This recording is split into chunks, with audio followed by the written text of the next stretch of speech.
للہ وکفی وسلام علی عبادہ الذین اصطفی اما بعد۔ محترم ناظرین، السلام علیکم ورحمۃ اللہ وبرکاتہ۔ پچھلی جو قسط تھی اس کے اندر آپ حضرات کی خدمت میں نبی اکرم صلی اللہ علیہ وسلم کی سماجی خدمات پر کچھ روشنی ڈالی گئی تھی۔ اب جو بات عرض کرنی ہے وہ نبی اکرم صلی اللہ علیہ وسلم کا نکاح کس سے ہوا ہے اس کا تذکرہ کرنا ہے۔ جیسے کہ بات آئی کہ قریش کا جو پیشہ تھا وہ تجارت تھا، اور نبی اکرم صلی اللہ علیہ وسلم اپنے چچا کی نگرانی ابو طالب کی نگرانی میں رہ کر آپ نے تجربہ حاصل کیا کہ کس طرح تجارت کی جاتی ہے، اور آپ نے باہر ممالک کا بھی سفر کیا اس تعلق سے۔ تو پھر جب آپ نے تجارت شروع کی باضابطہ، تو آپ کی دیانتداری کے، آپ کی صداقت کے چرچے ہونے لگے۔ ہر کوئی آپ کو امین اور صادق کہہ کر پکارتا تھا، اس کے لقب سے مشہور ہو گیا کہ امانت داری اور سچائی کے پیکر ہیں۔ تو یہ خبر مکہ کے کونے کونے میں پہنچ گئی۔ مکہ کے ایک مالدار خاتون تھی جن کا نام ہے خدیجہ۔ یہی وہ خاتون ہے جن کو نبی اکرم صلی اللہ علیہ وسلم کی پہلی اہلیہ بننے کا شرف حاصل ہوا۔ یہ خدیجہ بنت خویلد ہیں، مالدار خاتون تھی، بیوہ تھی۔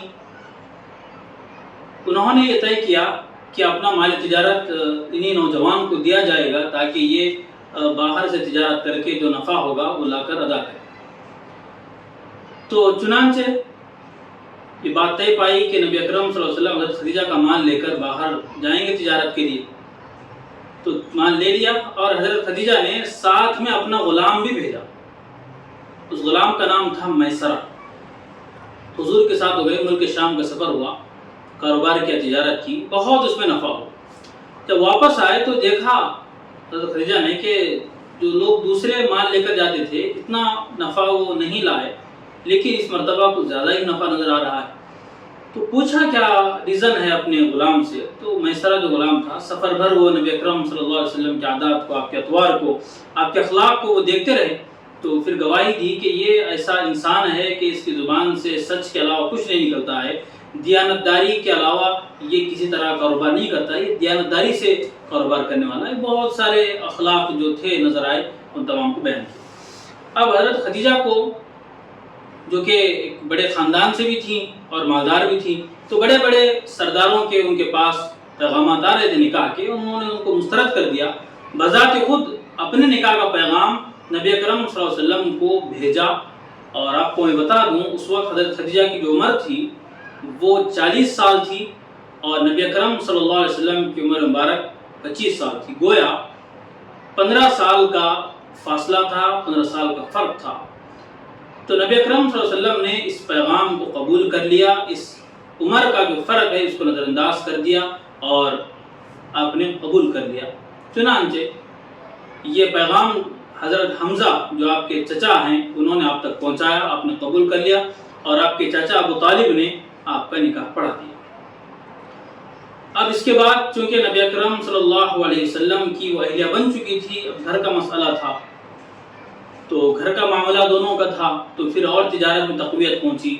لیکن مکہ کی جو برائیاں تھیں ان برائیوں سے دور ہٹ کر نبی اکرم صلی اللہ علیہ وسلم ان سے بیزار رہ کر اپنے کاموں میں، اور اپنا ایک خاص اہتمام نبی اکرم صلی اللہ علیہ وسلم کا تھا کہ اللہ کی طرف وہ رجوع کر کے کبھی کبھی اس طرح کا بیٹھا کرتے تھے۔ تو جب یہ نکاح ہوا تو حضرت خدیجہ نے اپنا نکاح ہونے کے بعد ان کا ایک غلام تھا زید بن حارثہ، اس کو نبی اکرم صلی اللہ علیہ وسلم کو ہدیہ دے دیا۔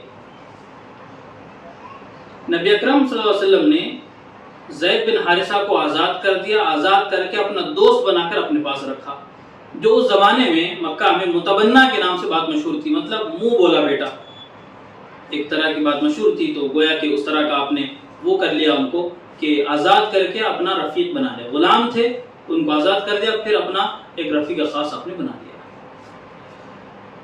تو یہ نبی اکرم صلی اللہ علیہ وسلم کا پہلا نکاح تھا۔ اب اس سے ہم کو کیا سبق ملتا ہے، ہم تھوڑا اس کو سمجھیں۔ ایک انسان، ایک نوجوان جس کی عمر 25 سال ہو، عام طور سے یہ نہیں ہوتا ہے کہ وہ اپنے سے بڑی عمر کی خاتون سے شادی کرے، لیکن نبی اکرم صلی اللہ علیہ وسلم نے کیا، اور آپ پر اعتراضات یہ کیے جاتے ہیں کہ آپ نعوذ باللہ 1000 بار نعوذ باللہ، لاکھ مرتبہ نعوذ باللہ کہ آپ عیاش تھے، کثرت سے بیویاں آپ رکھتے تھے. تو آپ کو میں بتا دوں کہ مکی زندگی میں پورے 13 سال نبی اکرم صلی اللہ علیہ وسلم کا صرف ایک نکاح تھا، ایک ہی نکاح پر قائم تھا، اور آپ کی جتنی اولاد ہے وہ تمام کی تمام حضرت خدیجہ رضی اللہ عنہا ہی سے ہیں، اور ایک جو حضرت ابراہیم جن کا بچپن میں انتقال ہوا وہ دوسری زوجہ سے، باقی تمام اولاد حضرت خدیجہ رضی اللہ عنہا سے ہیں. آپ نے مدینہ جا کر نکاح میں کثرت فرمائی، وہ اس لیے کہ دین پھیل رہا تھا، عورتوں کے اندر بھی دینداری ضروری تھی. تو اس بات کی بہت ضرورت محسوس ہوئی کہ کوئی ایک گھر کا فرد ہو جو عورتوں کے اندر اس طرح کی باتیں بتائی، تو اس کی وجہ سے نبی اکرم صلی اللہ علیہ وسلم کو نکاح کرنے پڑے. جو آپ پر الزامات لگائے جاتے ہیں ان سے یہ سوال ہونا چاہیے کہ عیاشی کی جو عمر ہے وہ 25 سال ہوتی ہے 50 سال ہوتی ہے؟ جواب ہوگا 25 سال. تو جب جو عمر تھی اس عمر کے اندر اپنے سے بڑی خاتون سے نکاح کر کے پیغام دے دیا کہ وہ نعوذ باللہ عیاش نہیں تھے، جو بعد میں نکاح ہوئے ہیں وہ چند امور کی بنیاد پر ہوئے ہیں. تو یہ ہمیں پیغام ہے سیرت کا، یہی اس نکاح کا پیغام ہے. یہ جو رشتہ قائم ہوا اس کے بعد نبی اکرم صلی اللہ علیہ وسلم کو تقویت ملی، پھر اس کے بعد آپ کو نبوت ملی، وہ انشاءاللہ وہ تذکرہ آگے آئے گا. اور یہی وہ آپ کی زوجہ محترمہ ہیں جنہوں نے سب سے پہلے آپ کا ساتھ دیا جب سب لوگ آپ کے مخالف تھے، تو اس موقع پر آپ کا ساتھ دیا اور دین کو تقویت پہنچائی. تو اسی پر ہم اکتفا کرتے ہیں. اگلے ایپیسوڈ میں انشاءاللہ دوسرے موضوع کے ساتھ گفتگو ہوگی. وآخر دعوانا ان الحمد للہ رب العالمین.